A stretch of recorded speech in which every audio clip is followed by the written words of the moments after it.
Hozirgina Barselona va Atletik Bilbao o'rtasidagi o'yin o'z nihoyasiga yetdi. Superkubok bahsida Barselona Atletik Bilbao darvozasiga javobsiz 5 ta gol kiritdi. Bu bilan Flikning rotatsiyasi ham o'zini oqladi. Biz ikkinchi tarkib deya ko'rayotgan futbolchilar o'zini ko'rsata olishdi. Barselona o'zining sobiq murabbiyi Valverdeni ham ayab o'tirmadi. Qiziq jihat shundaki, Atletik klubi birinchi taymning o'zida 4 ta gol o'tkazib yuborgan birinchi jamoa emas. O'tgan yilgi finalda Real Madrid klubi birinchi taymning o'zida 4 ta gol o'tkazib yuborgan va o'yin so'ngida 5-2 hisobida Barselona g'alaba qozongan.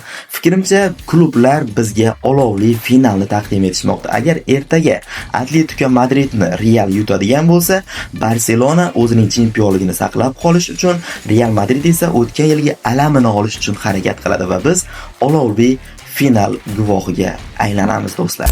O'zi umuman mana bu Barselonaga biz ikkinchi tarkib deya ko'rayotgan futbolchilar bilan finallargacha chiqib borgan klublarni yengayotgan Barselonaga Real Madridning tishi o'tmasa boshqa jamoalarni bilmadim to'g'risi.